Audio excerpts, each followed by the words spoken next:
Good morning. Today is 1 December, the year 2021. I'm Dr. Dave Thompson, a volunteer at the Palm Springs Air Museum here in Palm Springs, California. As part of the Veterans History Project of the Library of Congress in Washington, D.C., we conduct interviews of veterans and civilians who participated in our country's military conflicts, especially World War II. Today, I'm here at the museum along with fellow volunteers, Colonel Harry Ziegler, Diane Thompson, Lenny Thompson, Joey Willard, Bruce Hammett, and Nancy Hammett Leffert. And today we have the honor and the privilege of hearing the story of Colonel George Hammett. Colonel Hammett was a U.S. Army Air Corps pilot serving in the Pacific during World War II and later was involved in the formation of the U.S. Air Force. So we're going to talk to him about that and a lot of other things. Colonel, so good to have you here. Thank you. Nice to be here. Very hospitable of you. Well, thank you so much. Yeah. And let you colonels shake on it too. We've met. Nice to see you. My pleasure, Colonel. Thanks. Colonel, first of all, would you please state and spell your full name for us?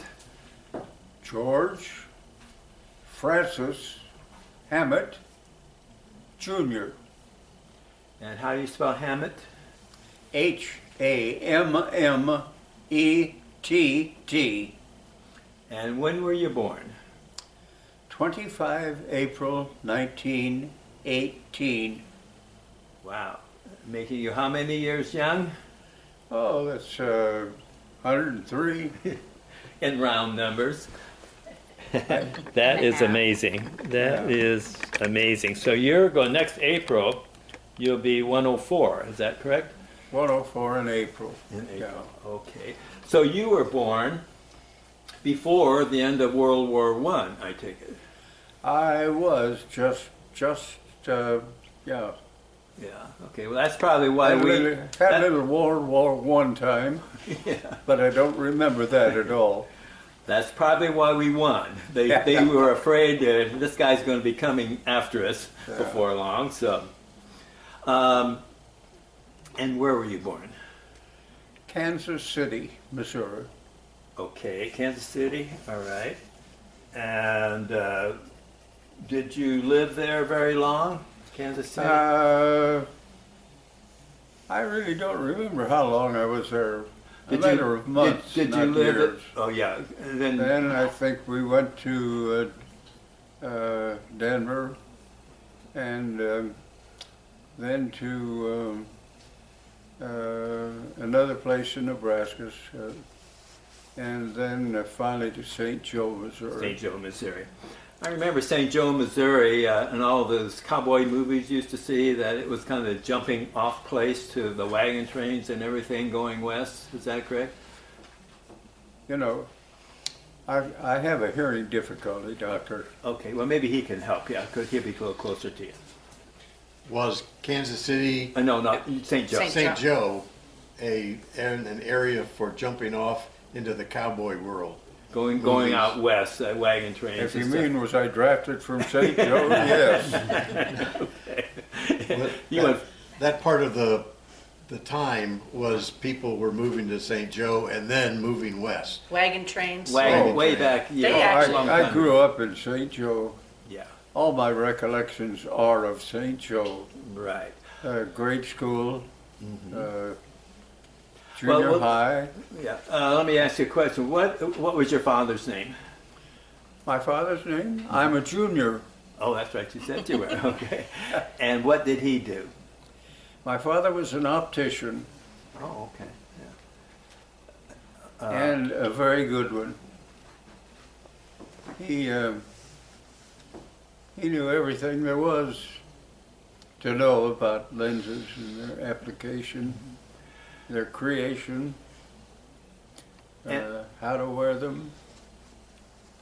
He was a very popular man. And where did your father's ancestors come from in like the old country? Do you know? His ancestors came from Beatrice, Nebraska. I mean, hold on. They came from Nebraska, But when did they all come to the Pawnee, United States? Pawnee City. Oh, okay. When did when did they all come to America? Where did they come from over in the old country? I don't really know that. I've had several Okay, claims, Nancy might know. and they were all good. Yeah. I believe they came from England, I'm not sure. And this DNA thing that he did several years ago, it went all the way back to a king of England in the 900s, Ethelred. Really? Ethelred the Unready. Wow. Oh, that is quite He interesting. kept picking fights with the Danes and losing, so Yeah. he didn't last too long. I'll be darned. It's just Yeah. a brief history. I mean, it can go deeper, but I can't do that right now. Yeah. Well, that's. They came that's- over in the galley of some ship. And I'm trying to remember. I'm thinking 1600s when everybody else started coming over. Yeah. Well, whatever time they had to come over. Right. I have that someplace. I'll look it up. Yeah, that's good. That's really interesting because my mom's side of the family, we went back into England, back to like the 1100s, right after the Normans came over. Sure. You know, and stuff like. It's English, Scottish, Welsh is basically Okay. where we come from. Yeah. Okay. And your mother, what was her name and her maiden name? Wilson. Her mother was a Wilson, and if I recall right, the father. Let's see. I guess that was her father, grandfather. Anyway, he was the town physician of Pawnee City, Nebraska. Oh. An old-fashioned doctor, Yeah. and I guess a good one. What was your mother's first name? Maud. Maud. Okay. Maud Estelle Hammett. And did they meet in Pawnee City? Your mom and dad, did they meet in Pawnee City? Did they use what? Did they meet there? Where did they meet, Mom and Oh, Dad? they met in Pawnee City. Gramps and Grandma. Oh, okay. Yeah. All right. And they left very young. And now in St. Joe, when you lived there, do you remember what the population was then and what it might be now? Yes, it was about 80,000. Oh, that big. I don't know exactly, but Yeah. Did you live right in town? I think the town has grown to 78,000. Did you live right in the town? Yes, we did. Do you remember your address or street you lived on? Oh, we had several addresses. Finally, I guess they paid the rent and stayed in this one place. And do you remember much about that house? Was it a two-story or a single-story? Say again? Was that house a two-story or a single-story? Oh, there were two of them that I remember, three of them. One was a cottage, one was a duplex, and that's mainly it. The other one was, there were two duplexes. One of them, we lived next, can I tell you something interesting? You may. We lived next door to a man who owned a feed store, and he drove back and forth to work in a horse and buggy, horse and wagon, Yeah. and he had a barn for his animals where we lived, which made life very interesting at the time. Horses are always interesting to people, and they were an interesting couple, very nice people. Just as a side story. Did you go over and see the horses very much? Did you have any? Oh, I got to see them now and then, Yeah. but I thought it was wonderful. There was a hill coming up to our house, and I used to run down to the bottom of the hill and ride up the hill with him and his horses Oh yeah. and wagon. Oh yeah. Did that? There was a story that I remember growing up about Billy the Kid being that man that rode the wagon was taking feed to the Billy the Kid and his gang or something. Oh. Does that make sense What's to you? that? Billy the Kid, Billy the Kid. Wasn't he part of your story with the man with the wagon? No, that was Jesse James. Oh, well, Jesse. okay, Jesse James, sorry. Oh, yeah. Oh, Jesse James James boys. was killed in a building right across from the former high school, the high school which we abandoned, in a house, and that's about all I knew about that. Yeah. You can get whatever version you would like on television, Yeah, right. but that was his last place on earth. And Did you have any brothers and sisters? Any brothers and sisters? yes, I have two sisters, older. Both of them have all the talent in the family, and I had what's left. What's their name? What are their names? Bernice and Lucille. And they've passed on by now? They have passed on. Okay. And so where did you go to grade school? I went to Sherwood High School, or Sherwood School, in St. Joe, and that's on about 29th Street, and about Felix or Francis, if anybody wants to go there. But that's about where they were. Okay. And where was your street? What's the name of your street? Where was what? Your street. What was it? What street did you live on? What'd he say? What street did you live on? Huh? What street? Oh, I lived then on, we lived then on Francis, I guess. Yeah. So what did you kids do for fun? What did you kids do for fun? What did you do for fun?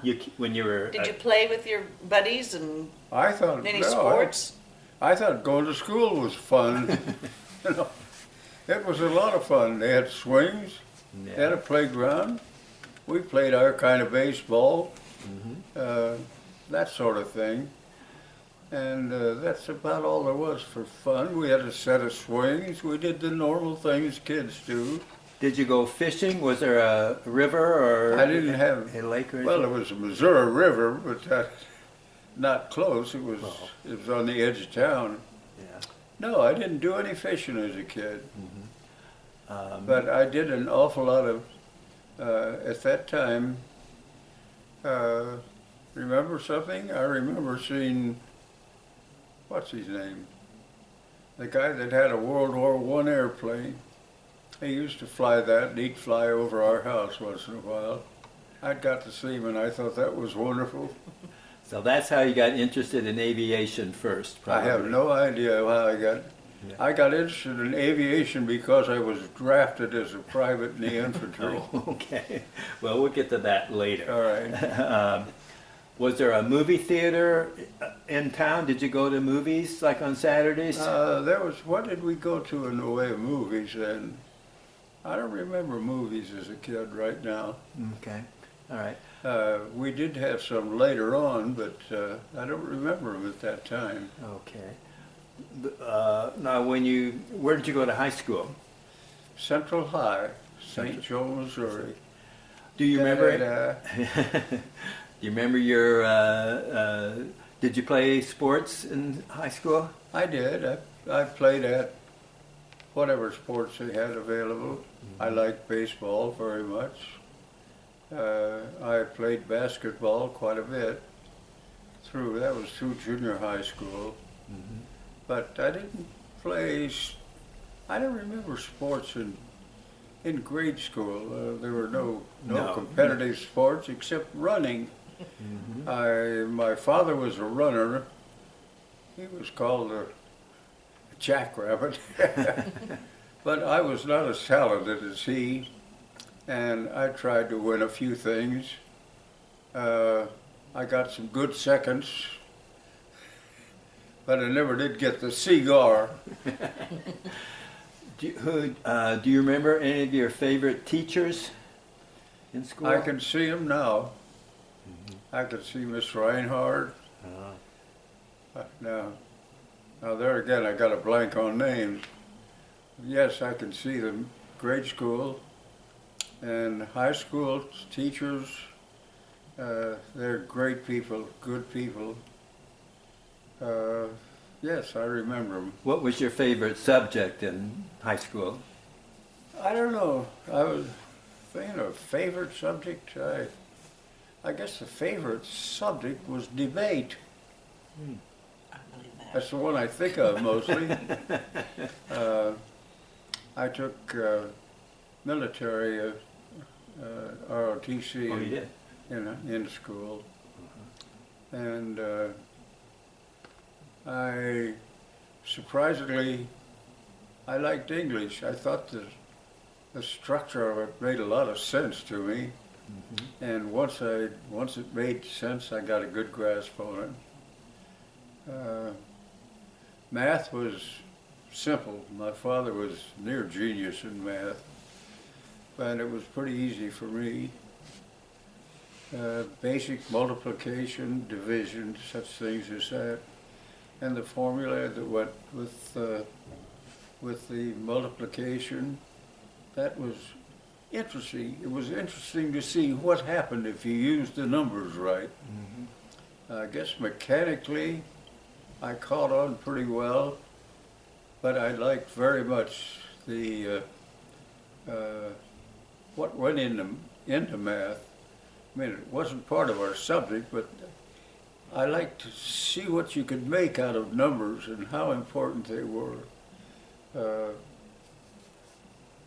Things, basic math, things I don't know whether they teach now or not, but for them. But the math, the tables of 1 to 12, 1 to 12, across the top and down the side, and what they meant in here. And it was easy for me to remember all that. And I thought it was a wonderful thing that numbers meant something like that. Yeah. Did you have any odd jobs when you were growing up? Yeah, I worked in my father's place from about the time I was able to stand up. And Was his I did he- thought that very interesting business too. The same thing applied. The formula things I learned in school applied maybe indirectly, but they applied to the mathematics of optics. And that was the fact that one applied to the other as you grew, that was very interesting to me. was his office in your home, or did he have a separate office My father? Oh, he had an office downtown. downtown? Yeah, a pretty big one. How far from your house? I mean, could you walk there from your home? 2 miles, I guess. Oh. A mile from our closest place. I'd say a mile up from the various places we had. Do you remember the first car your family had? Well, the family? Gad, he had I think it was a Willis, and it had it was really something. My dad liked cars. I remember, first thing I remember about it was the transmission. There were two things, Fuller's Earth and Neatsfoot oil.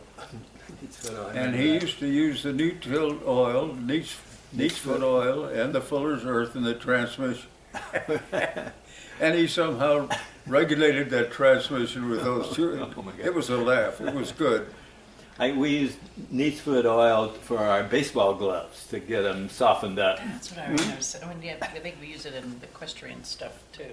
The Neats- Neatsfoot. when Barbara was doing all the equestrian stuff in her saddles, we used to use the neat's foot to soften the bridles. The what? The bridles, when horses, remember? The bridles? Yeah, in Wiesbaden. They used the Neatsfoot oil to soften them up, and we used Yes, them for, that, on the leather. and Yeah. we did it on our baseball gloves. Well, the first clutches were that. Yeah. Yeah. Oh. Well, what was the first car you ever drove? Was What was the first car you drove? first car I drove was I guess it was a Hudson, my dad's husband, Hudson. What model do you think? What year? I mean, Well, what, it didn't have a top on it except for, well, it was one where you put the top down. okay. Black, I assume? But that wasn't because they didn't have a good sedan, they just didn't have a sedan. Was it black, the color of your Hudson, do you remember? I can't think of anything but black or very dark blue. Right, yeah. Okay, and that, okay, so did you drive that in high school, or did you have? Oh, this was when I was a wee kid. Oh, He okay. got on the highway, part of it they paved, put me on his lap and let me drive the I car. see. That was the first I drove, I think. I was way too young. Well, what was the first car that you had? My first car was a 1937 Ford. And I bought it in 1938. So it's pretty, And it was a nice car, and I paid a lot for it. I think I paid cash. What did I pay? $75, $175 or $75 for it? Yeah, yeah, that's about what I paid for my first car. And what color was that? that was black, Black. And a two-door, two-door or four-door? two-door. Okay. It was a club coupe. Oh, okay. Wow, hooray! That was quite a car. Yeah, I bet. You drove that in high school, did you? Hmm? Did you drive it when you were in high school? No. What year did you graduate from high school? Let's see, I drove that car in '78. I had been driving for a while. What was I driving before? I drove that car in '78, 38.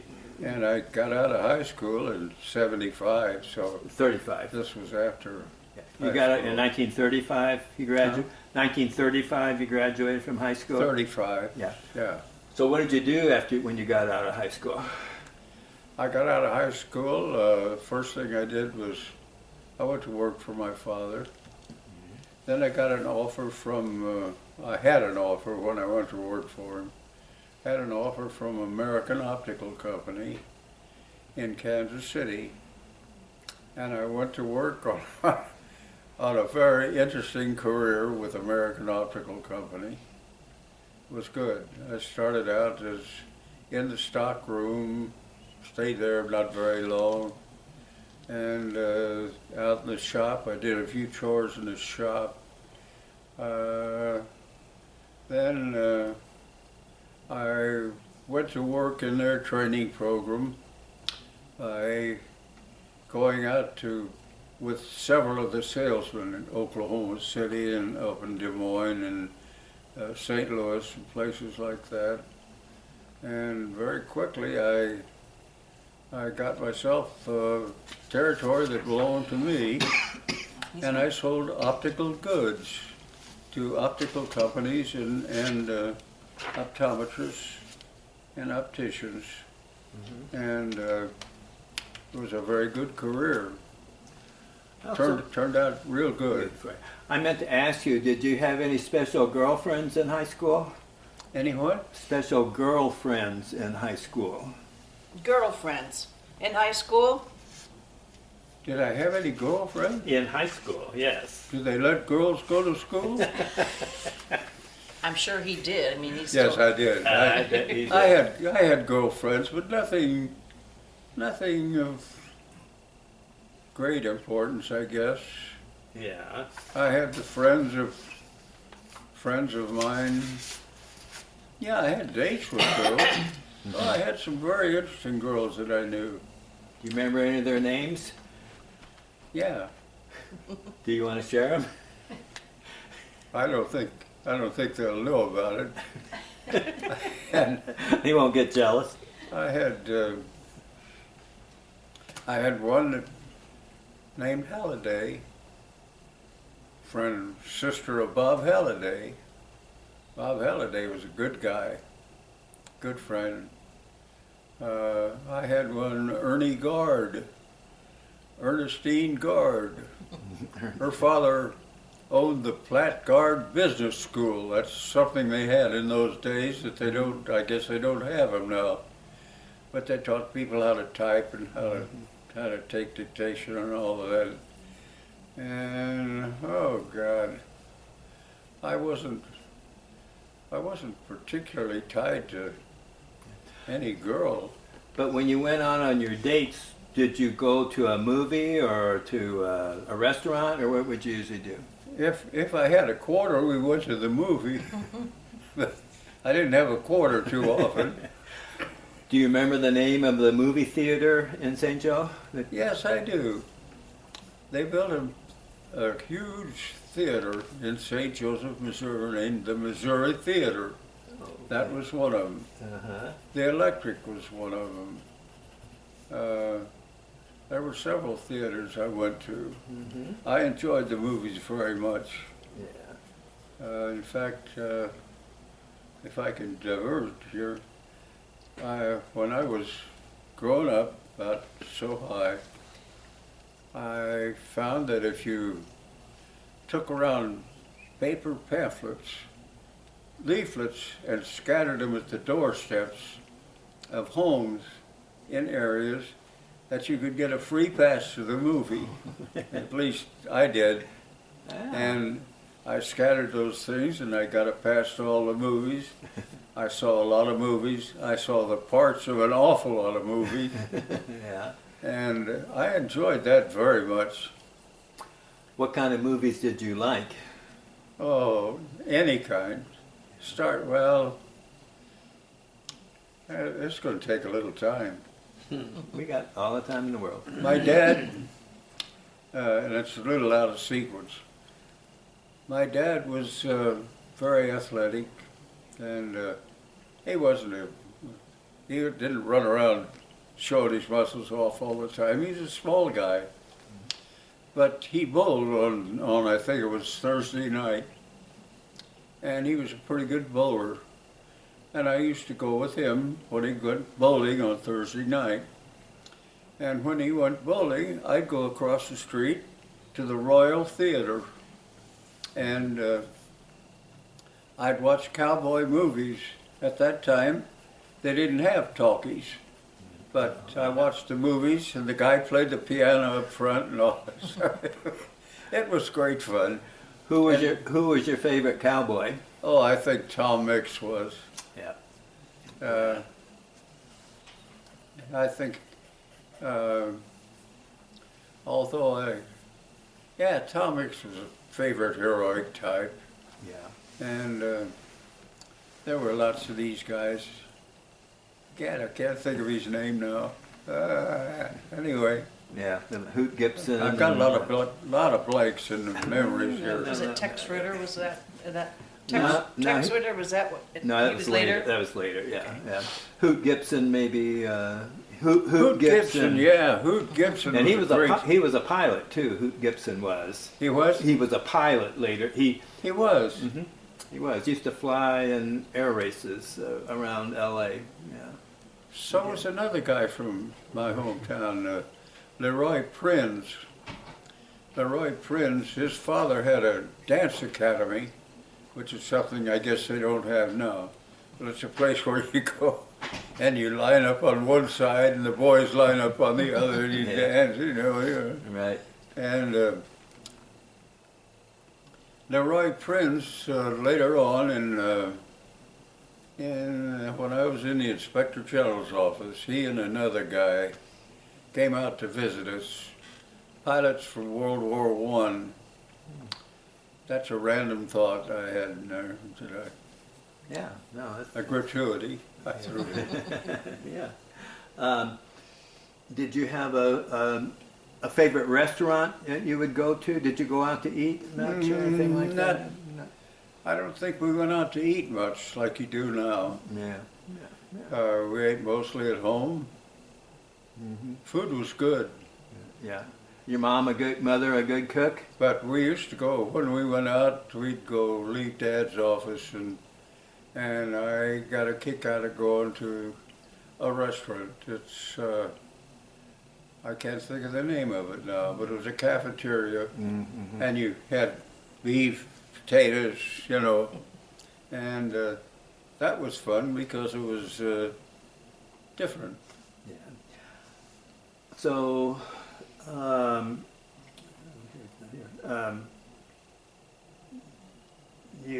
how long did you work for that optical company in Kansas City? Oh, I worked for them until 1940. I was drafted on the first draft. Oh, you were.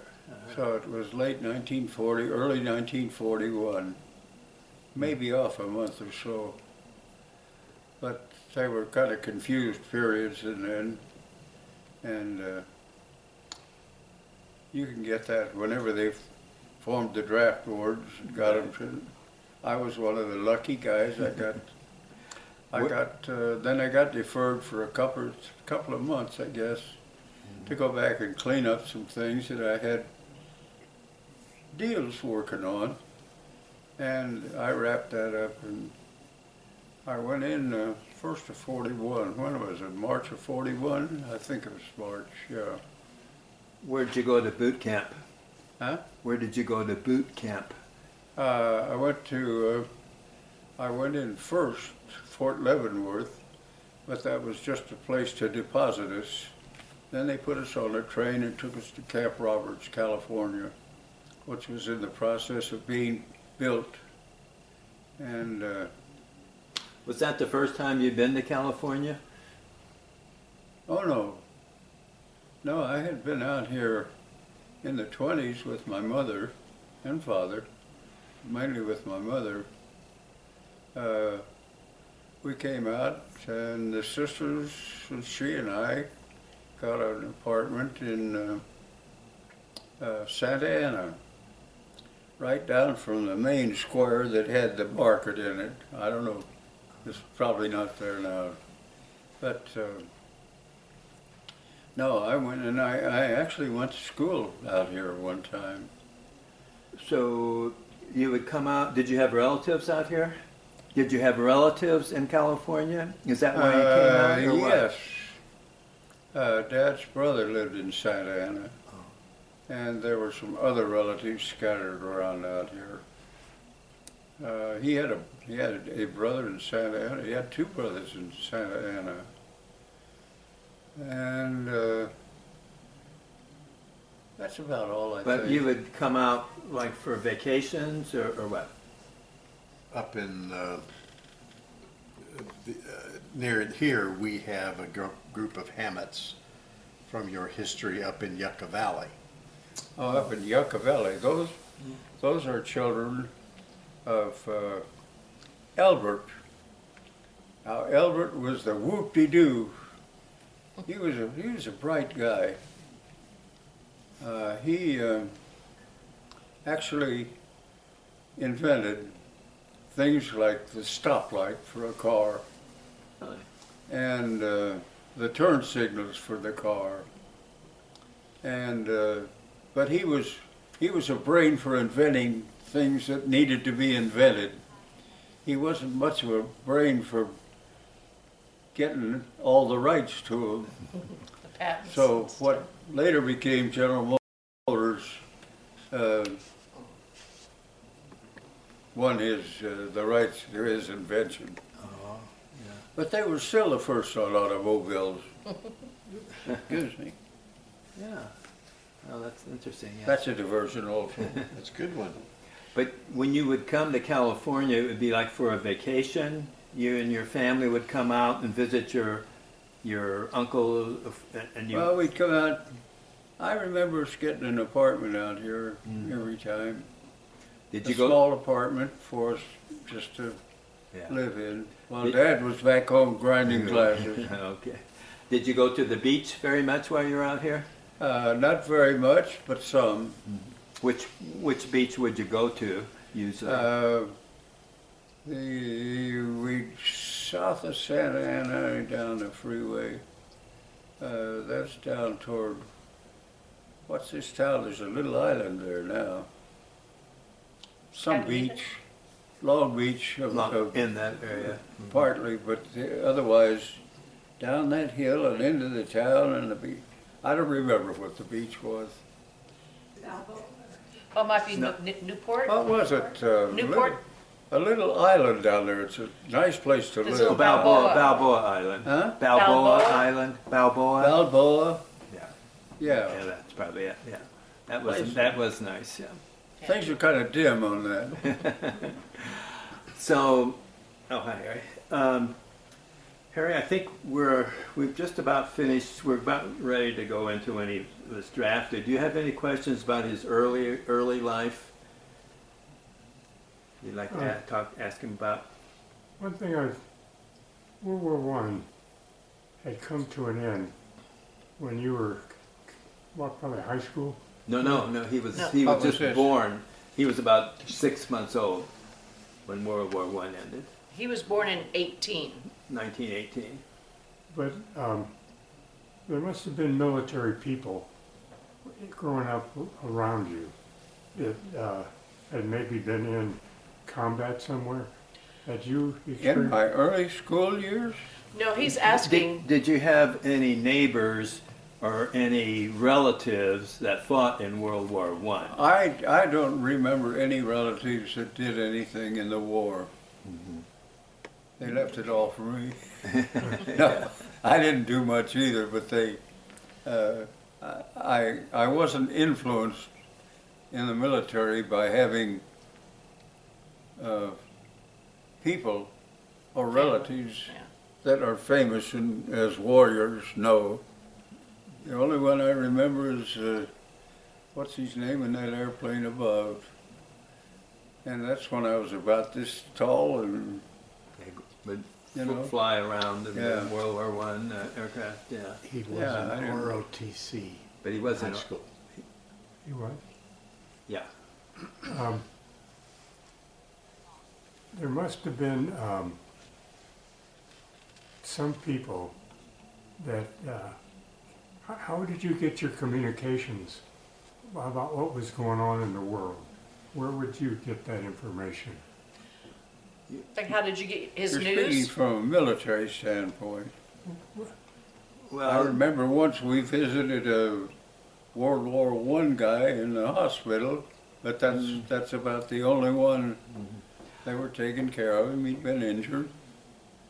But Yeah. I really had no military background. I think that that caused me to become military. I guess maybe what Harry was alluding. I had friends that had in 1938 when he got out of college. He was a couple of years older than I, and he went into the military, went into the flying school, and that's when I got out. He suggested that I go with him. We go down and go to Langley and join the military. But I said, no, I got to stay here and help my daddy. That's before I moved to Kansas City, you know. And so I stayed out of the military then. Did Keith you- Compton, did- he made lieutenant general. In fact, he made full colonel about the time I made first lieutenant. So I should have gone with him. But I assume you had a radio at home? A radio in your house? a what? A radio. You had a radio? Oh, always had radios, yeah. And when you went to the movies, they had newsreels. They would have a newsreel when you went to the movies. Yes, I did. Da da da da da da da da. And that's probably how you learned what was going on in the rest of the world. I guess that's right. Yeah. I guess what Harry was getting at too, did you have any idea before you were drafted that there might be a war in Europe or something going on? Well, I think the normal was different then than it is now. But we had news breaks about things that went on in Europe and exploits of Hitler and his forces and the Ethiopian incident and all of that stuff. I had all that. Anybody with any sense would have known war was inevitable at that point. But out of the United States, there were only about 5 people who had any sense. And they realized that war was inevitable. We had to get into it. I realized that when I went in, but it was a mixed up period. So when, okay, so now you're in, Obvious effort that had to be stopped. yes, right. And so early 1941. Now you're at Camp Roberts. Yeah. Okay, doing your what was that like? How? What? What was it like? At Camp Roberts? Well, it was what you expected. You were sent there to become a soldier. So you decided to become a soldier. But you still had a lot of thoughts of how good civilian life was. And you still had a taste for beer. And I had a good time. I had a very good friend there at the time named Billy Ayers. And his father owned his father and his brother owned a parts supply business with branches in the Middle West. And Billy was kind of spoiled. He'd gone to military school, and they grabbed him. And his father sent him a car. So we weren't supposed to have cars, but he had a car. And eventually it was authorized. So we went many places in these cars for the weekend out of Camp Roberts. Where is Camp Roberts? Huh? Where is Camp Roberts? Closer to what? Paso Robles. Yeah. That area. Yeah, I can't remember the little town. Atascadero? Huh? Atascadero? Not at That's in- Atascadero, Okay. but Atascadero was, I think, a little south and west there. Yeah, it is. Paso Robles will do. Close. Yeah. It'll get you San there if you Miguel. want to get there. Oh, San Miguel. San Miguel, maybe. Hmm? San Miguel? San Miguel. I just Googled it. Huh? I Googled it. Cheater. San Miguel, yeah. Hey, that's how you learn things. San You don't know the answer, Miguel. Look I it know. up. I know. Yeah. Yeah. Your ROTC that you took in high school, did that help you any in the military? Oh, yes. That you knew what Very you were much. getting into? Actually, it did. I knew which foot to start off with. I went left, right, and all that. And we learned the squad drills and all those basic disciplines that they can teach you in ROTC. And yes, it helped a great deal. And you were in pretty good shape when you went in? When you got drafted, you were in pretty good shape? You're pretty good shape. I know you were a runner and stuff, so you were... I can't quite. Okay. What? Were you in good shape? You fit? When you Oh, went yeah. in? Yeah. Lean machine? Yeah, Yeah. I guess I was. Were, I thought- were you a golfer then? Oh yeah, the fellow, the lieutenant general I was talking about, Keith Compton, and I were kids together. As I say, he was a year older than I. We played golf at the same place. Both liked it. He was an absolutely superior golfer, and I could get around the course without getting lost, you know. I wasn't bad. What golf course? What was the name of the That golf was course? in St. Joe, Missouri. That was Moila. Moila, it was a Shriners golf course. And Moila Golf Course, it was 9 holes at the time. It's since long been an Moila? 18-holer. Okay. But Keith, just to give you an idea how good he was, you never wanted to play him for a nickel or a dime or a dollar. It didn't make any difference to him what it was. He was going to win, and he did. And he ended up, as far as golfing is concerned, as the USGA Seniors champion. Whoa. And so he was good. Did you ever caddy? Oh, I caddied, yeah. I didn't like it very much, but I liked some of them, you know. Yeah. Caddying was like for nothing. 15 cents, 25 cents. Was the course very hilly? It was hilly, but not abruptly hilly. It was just good steep hills, Yeah. maybe But 100 feet. carrying a variation at the couple most. bags up and down those hills. Was, Yeah. And if you carried doubles, you were. I guess maybe that's where I got in shape. Do you remember? Did you have your own golf clubs? Did you have your own set of clubs? Golf, what? Did you have your own set of golf clubs? I eventually did, yes. But I got them piece by piece. Do you remember what kind some of them were? Oh, I remember later on Wilson was a prominent name, Yeah. but I don't remember what the brands were right off. Yeah. They were just Wooden shafts. miscellaneous little puppies from the streets, you know. Yeah. Wooden shafts for most of them. Oh, they were all wooden shafts. Yeah. There was no such thing as an iron shaft. Right. Yeah, Yeah. wooden shaft. And later on, I got pretty well tied to Wilson. In fact, I broke some Wilson clubs and they gave me a new set. And I'll never forget them for Now, that. how did you break them? Huh? How did you break them? Well, I swung the club was off someplace, and the head came off and flew out here. And we put the head back on and glued it and everything, and the head came off again. I called Wilson and I said, the head came off the club when I swung. Oh, terrible, we'll send you a new club.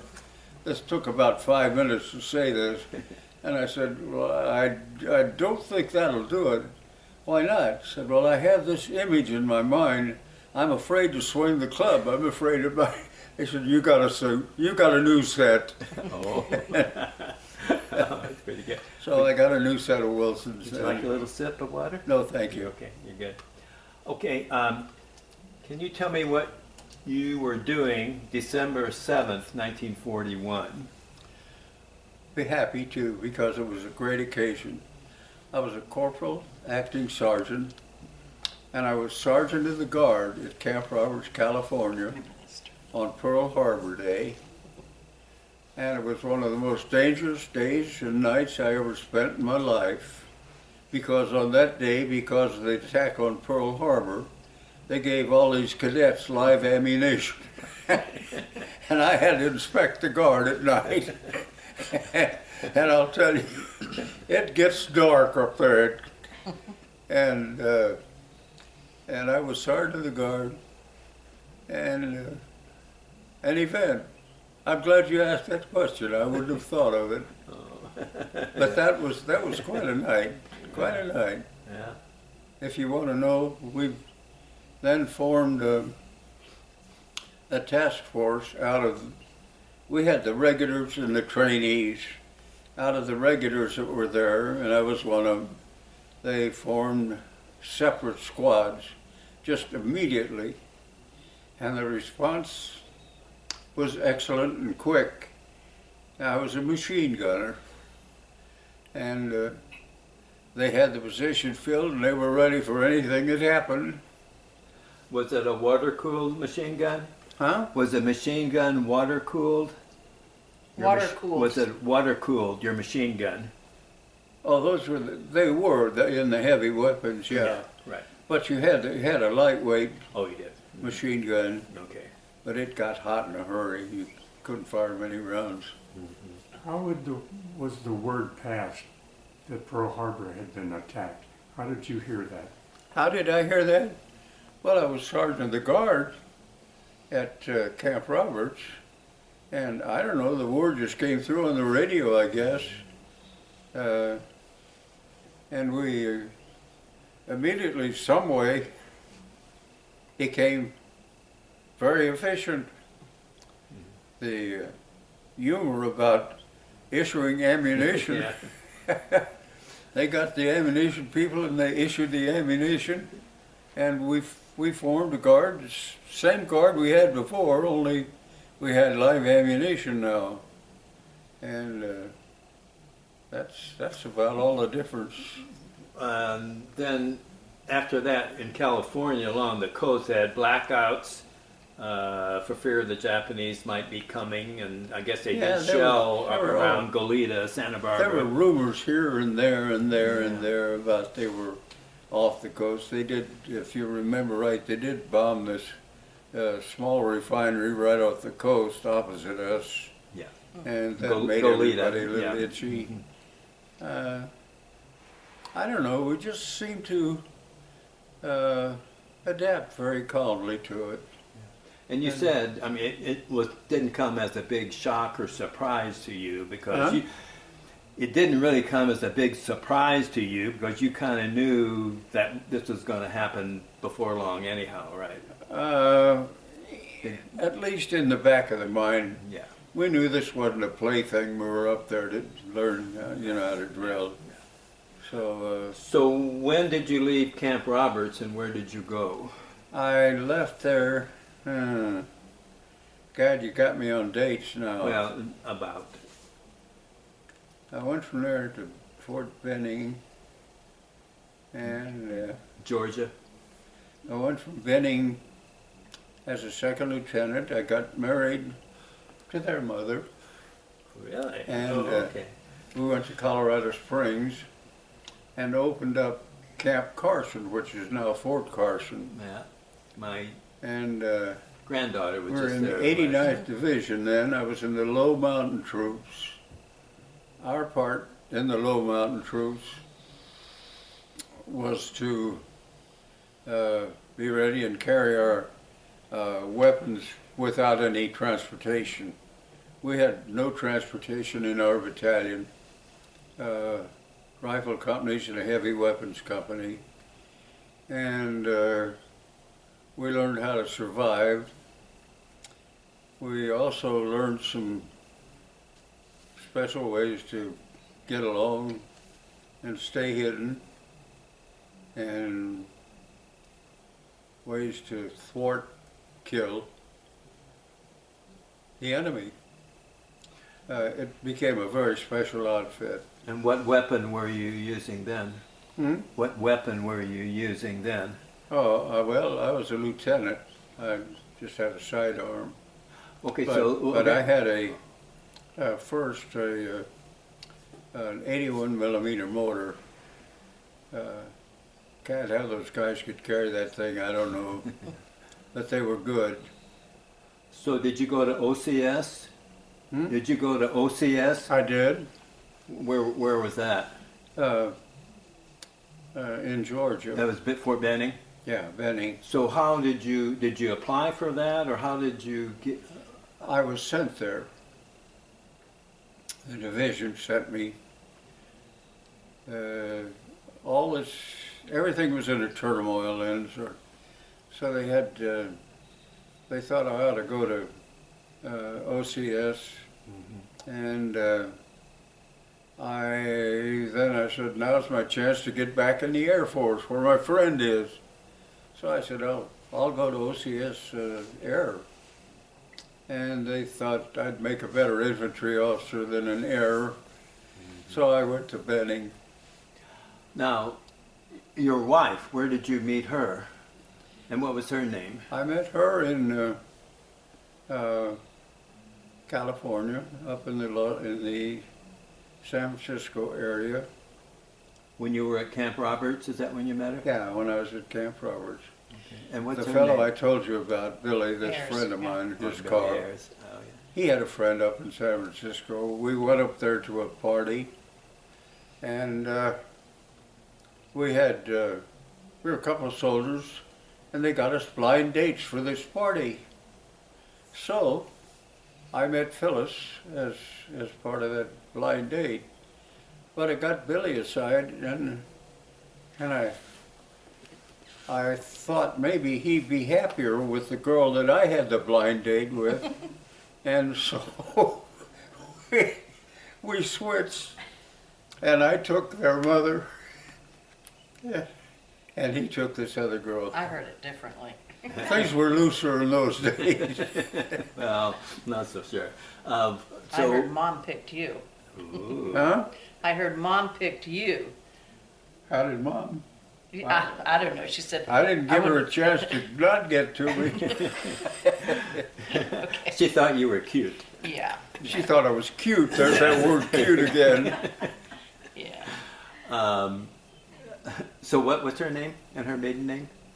Her name was Matthews, And Phyllis was her first name? and her father was with a Seattle firm, a large firm,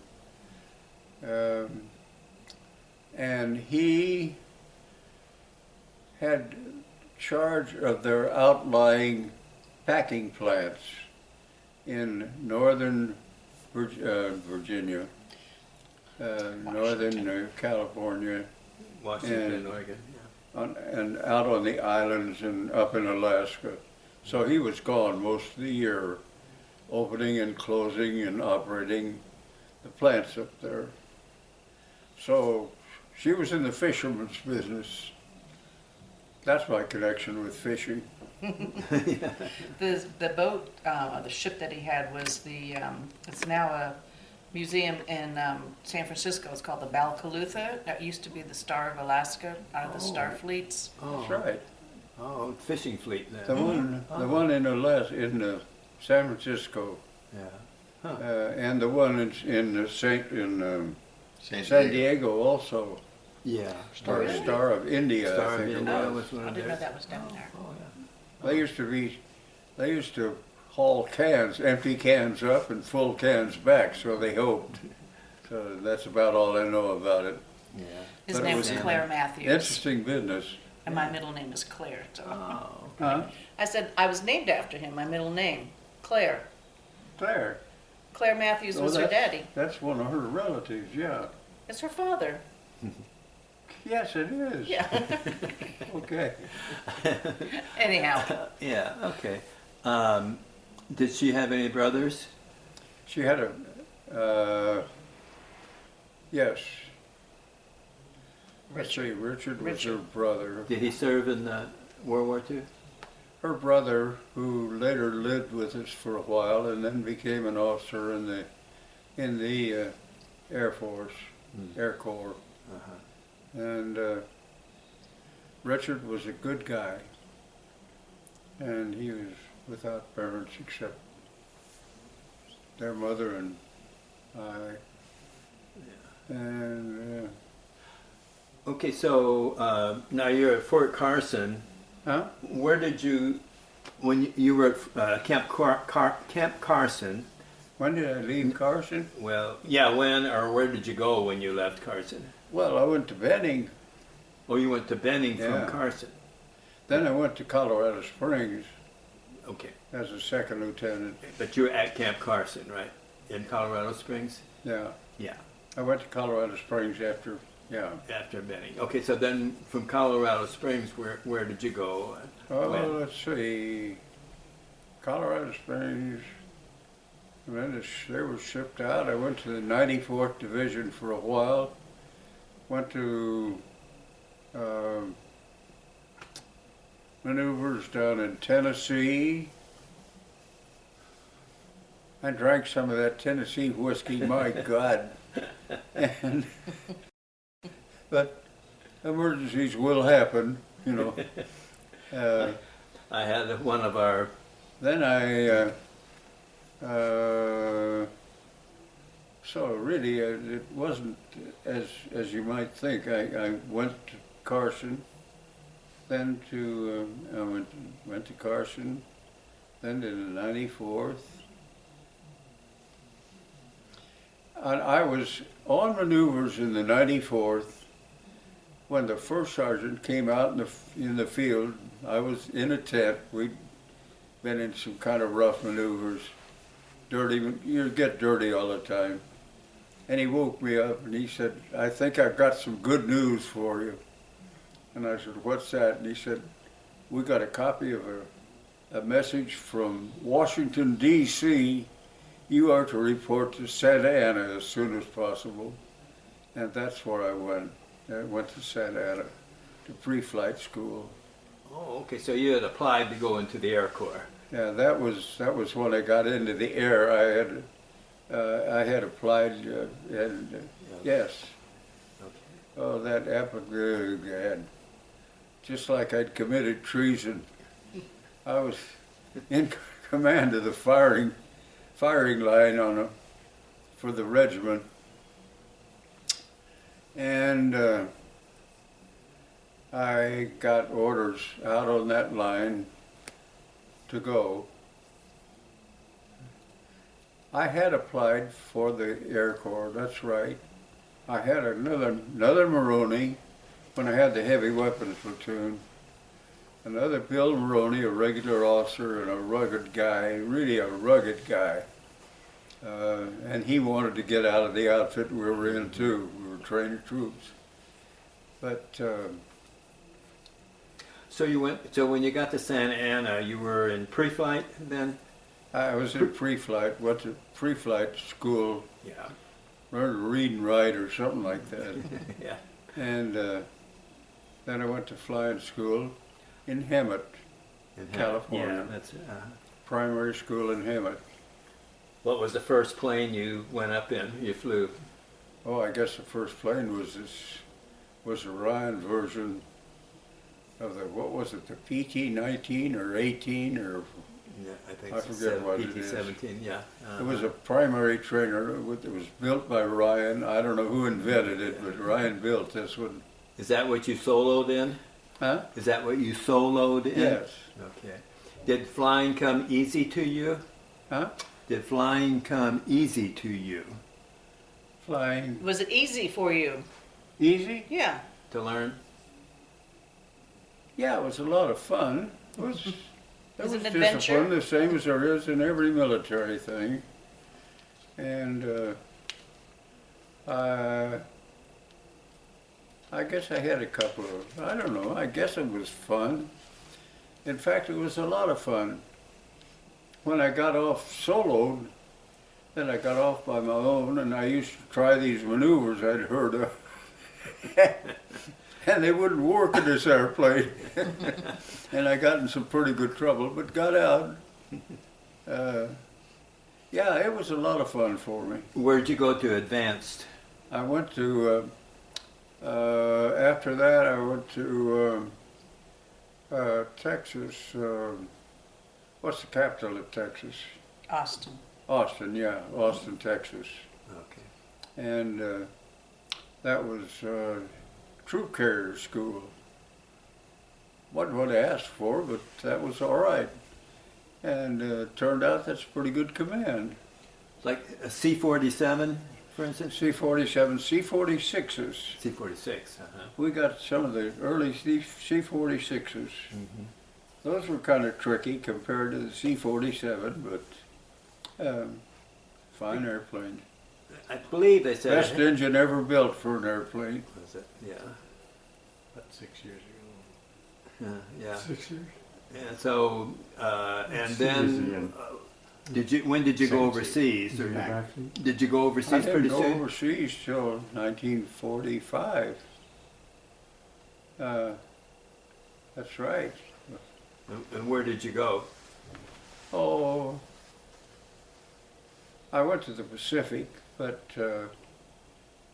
where did I go? Met the outfit in either Biak or Townsville. God, I'm a little hazy, That's okay. but I think it was on Biak, which was a Dutch island, I believe, before. And I joined the outfit there. What group and what squadron were you in? That was the fifth troop. Well, I don't know what it was at the beginning of there. They changed around a bit, but I ended up in the 5th squadron That's still up in the Philippines. still C-46s. Still C-46s, yeah. And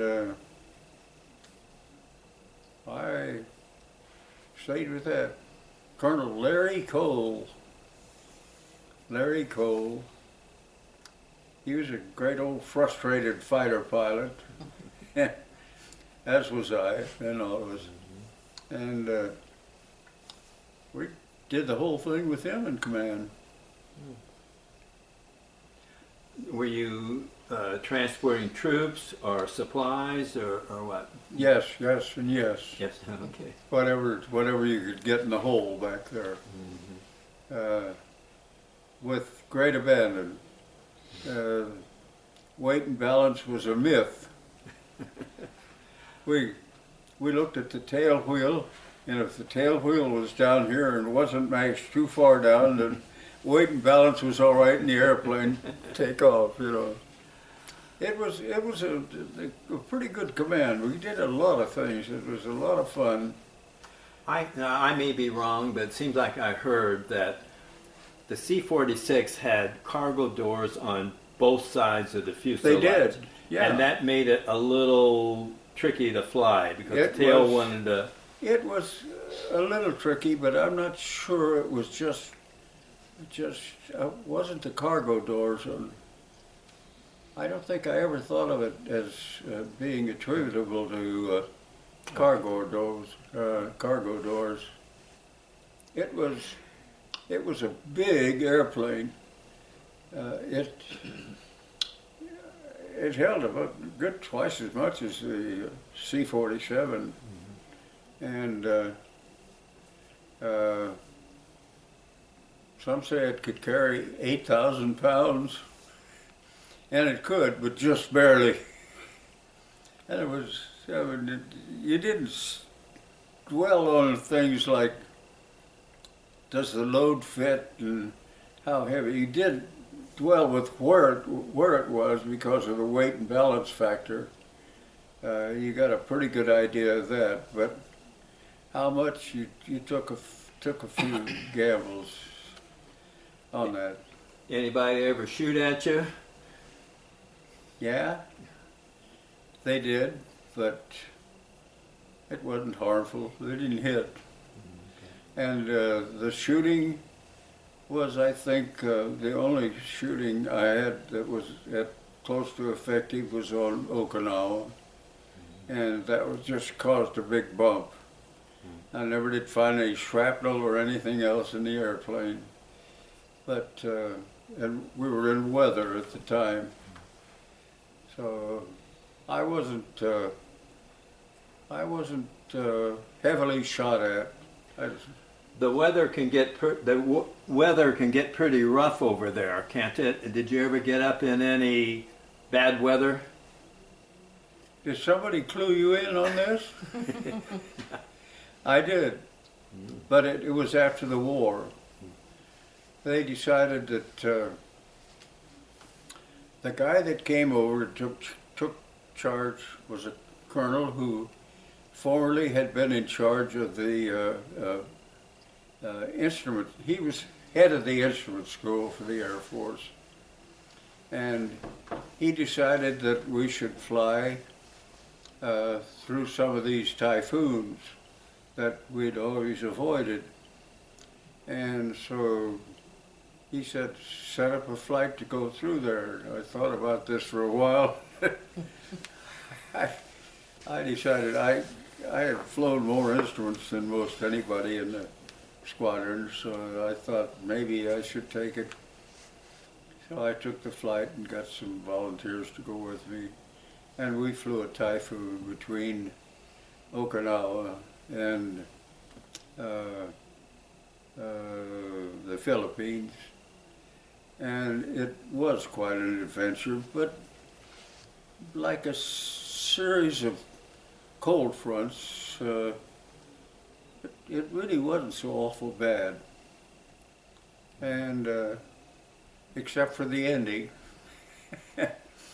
We ended over the Philippines on that side in some horrendous weather. And the tall clouds, you couldn't get out of anything. I took an instrument approach, and Dad, if it didn't work out well, and I landed in rain that was all but solid, and boy, there was a runway, and it worked out well. That part was a little dangerous. The part of going through the rest of it was normal dangerous. But I remember that flight frequently. Do you remember when you first heard about the atomic bomb being dropped? I was in Okinawa. And they said, better stay close to your airplanes. The Japanese may make one last attempt. We knew they were whipped, but they didn't give up.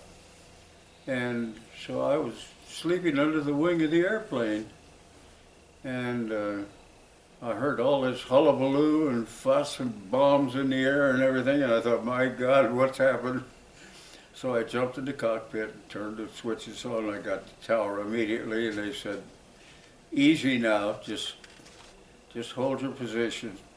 There's a rumor that the war is over. I guess that's the first I heard of it. At least that's the first I heard of it and paid any attention. And I did pay attention to that. And that was a great time. That was a great time. Wonderful time. How did you get from the States to the Philippines? Did you fly both ways? Both ways?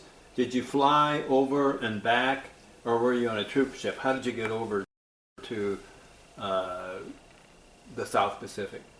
How did I get there? Mm-hmm. I took an airplane out of a field near in the San Francisco area, Oh, okay. You did. and I flew that airplane Oh, over. over. And coming back? I was just thinking about the number this morning. I think the number was 8461. But I don't know why I thought of that. That's probably what it was. Probably was. And also, coming back, did you fly a plane back to the States? No, I came back by boat because in my wife got on the first boat to go over.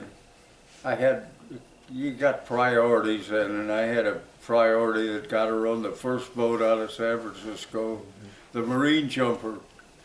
She came over on that. We came back on the President McKinley or something like that. And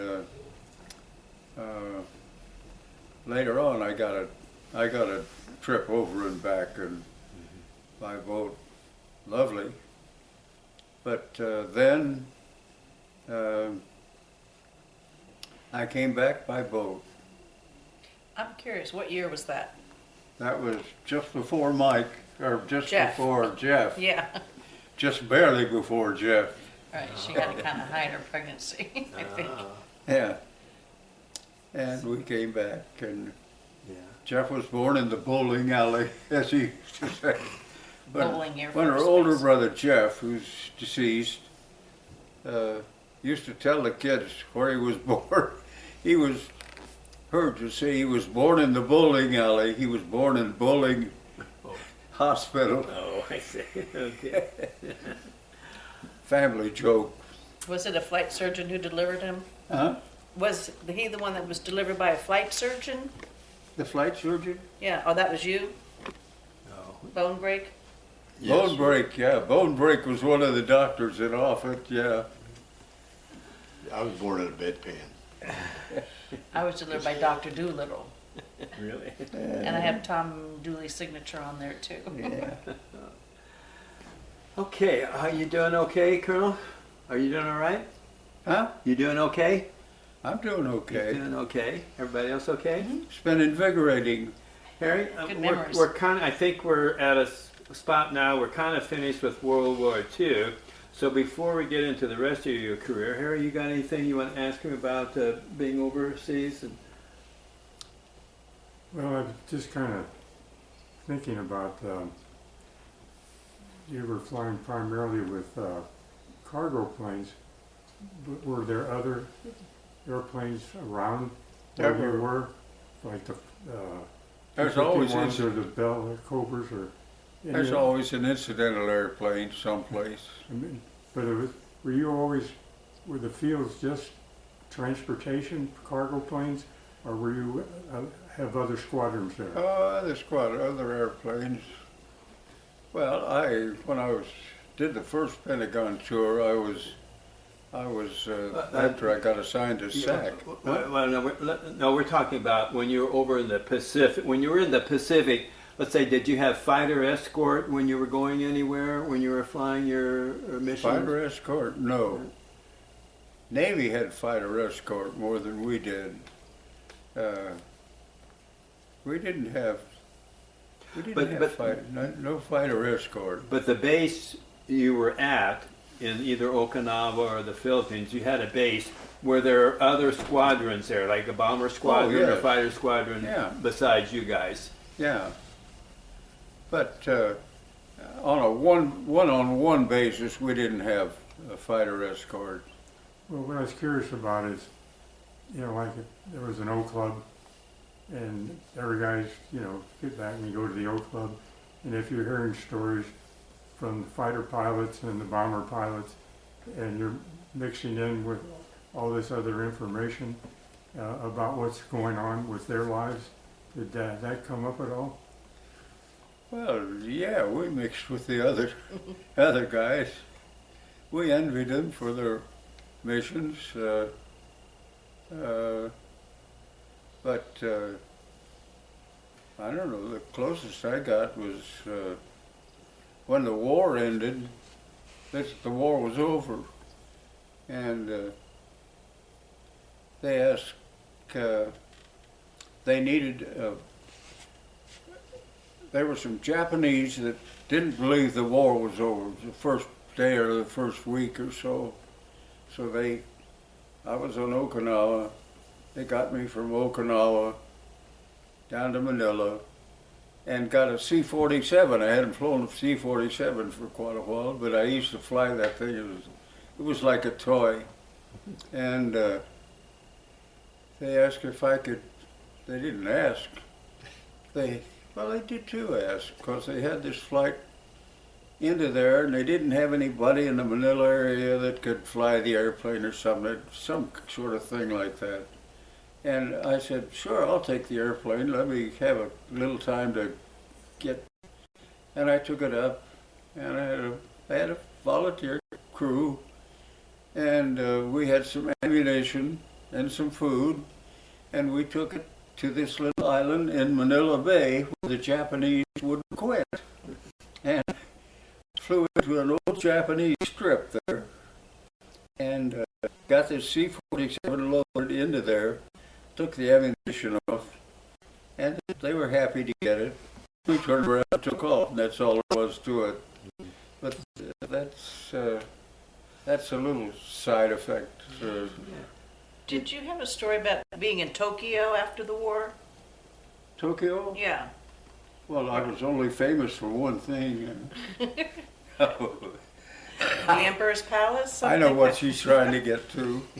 Okay, yeah. When we went into Tokyo, first I'll tell you that I went in there, took some of the first troops out. They took my airplane and gave a couple of flight surgeons, or a couple of flight nurses, and said, go in and get these prisoners out of Japan, go into Atsugi. Well, they said Atsugi. So we got the orders, and it said Atsugi, and we went up there and started to go into Atsugi. And Atsugi wasn't a plain open base. It was the neatest thing you ever saw. All the fighters were lined up, nose to tail, just neatly up in. And they said, go in there. And hell, I flew over there once and not a soul moved on the ground. I said, there's something wrong here. So I had the radio operator. They said, yes, they'd given us the wrong instruction. It wasn't Atsugi. It was X miles north, Atsugi, which we later went to. And we picked up the prisoners and took them out. These are American One of prisoners. the best things they ever did. Yeah. Still get They were in good shape. Yeah. And they were amazed at the airplane. I'm sorry it never. It's a good story. Well, When you were flying most of your missions, the C-46, did you have the same crew pretty much all the time? I had, that's pretty much the story when we were in operation. It wasn't a hard and fast story, but that it was true. You had your own crew, yes. Do you remember any of the names? Anything about any of them? Any of I your- did. I remembered all their names. I rehearsed it before I came in here, Okay. but I forgot it. Eric, Eric was the crew chief. He was a Long Islander, and another Bill Maroney was my co-pilot, and I had briefly the same one I'd had in combat, named Smith, as a radio, and yeah, we had little families. Is that the picture? Did you lose any? Yeah, that's part of the crew down here at primary training. Okay. That was a basic training, I believe. Got a picture here of the crew standing around the airplane. Nice, yeah. Yeah. Well, yeah, send those to us afterwards. Yeah. We'll use those. Yeah. Or they're not over there. Did you, any of your sister ships, did any of them go down? Did you lose any planes over there? Did you Yes. lose any of the other planes? Well, I had my co-pilot. No, this was after the war. No, I meant over there. In your squadron, did your squadron lose any planes? Yeah. Put it that way. Yeah, he just went up to B-25 and lost part of the tank. I had to get out of it. They both, the three got out of it. And he was missing, and I found him later in the hospital. Oh, And he made a typical remark. When I walked in, he's in the hospital. He looks at me, well, where in the hell have you been? You mentioned that you could make an instrument approach. What do you have in bad weather to help you find the runway? We had quite a few things. We had all the normal instruments, and for approach we had